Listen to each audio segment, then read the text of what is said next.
So today we're going to talk about speed and average velocity and then go ahead and solve a practice problem.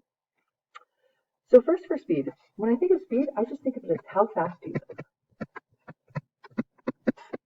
And I'll go ahead and write down an equation for speed. So our equation that we'll use for speed is speed equals distance over time. So where d is distance and t is time and speed is s right there. Well, so typical units for speed, we'll do any sort of units for distance over time. So it might be what we'll oftentimes use is meters per second in this class. It could be anything. It could be kilometers per hour. It could be miles per minute, or I guess miles per hour is a typical one. One thing about speed is it's just how fast you move, so how quick your distance changes per time. There's no distance involved. Excuse me.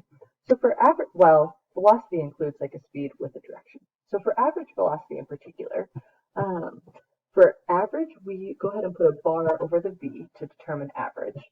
And it's going to be displacement over time. So this is displacement.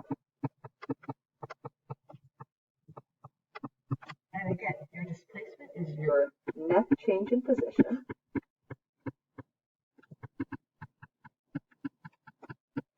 So that's going to be always your final position minus your initial position, whatever it is. And then this is delta t is your change in time. And again, the bar right there means average. So a bar above anything just go ahead and means average. Cool. Okay, so I'm going to go ahead and solve a problem involving speed and average velocity. So first thing I always do when I solve a good old physics problem is I go ahead and read the problem. So give your second to read a problem to yourself. Just pause the video. Cool. And now after you've read the problem, go ahead and draw a picture. So I'm going to draw myself. Here I am at good old DSST. There's DSST. I walk north of DSST, so I'll usually say upwards on a paper is north. So this is what, 6 kilometers in 2 hours. And then she takes a 1 hour break, so I'll just be right there, 1 hour break. Cool. And then turns around and goes back south 2 kilometers. Okay, so not quite all the way back. Oh, and I arrive at my good old friend's house. Maybe I see Dr. Hamdorf, or maybe I see one of you. That would be a great time. Cool. So this is 2 kilometers in what, 30 minutes. Cool. So first thing I always like make sure to do before I start solving a problem is make sure my units all match up. So, okay, I got hours. Honestly, I think I'm just going to keep things in hours. So 30 minutes, I know that that is 0.5 hours. I can also do a good old conversion, like 30 minutes over 1. And then let's see, we have 60 minutes is 1 hour. And then minutes cancel out, and then that would be 0.5 hours. Cool. So let's go ahead. Speed we know is our total distance divided by our total time. So our total distance, and I always write down the equation first. It helps me not lose track of things. Our total distance is how far we go. So our distance is going to be like all of this plus all of that. So our total distance is going to be 6 plus 2. Beautiful, which is 8. Cool. And now our total time is we have, let's say, 2 hours plus a 1 hour break. I have to include that. That's included in my time. And then we have 0.5 hours.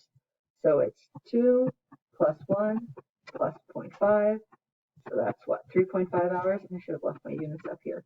Kilometers. So when I type that in my good old calculator, I get 2.28 kilometers per hour. Cool. So now I'll go ahead and go to average velocity. So average velocity, we know, is my net change in position or displacement over my time.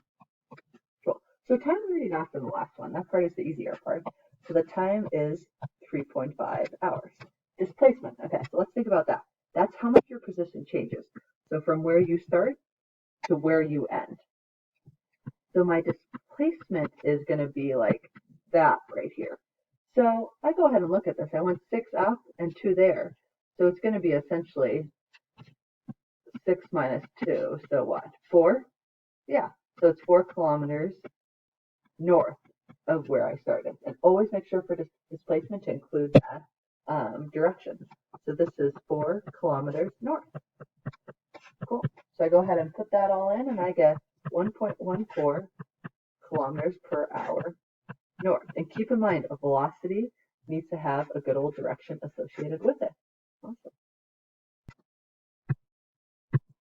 Cool. And that's all we got for today. Thanks for watching.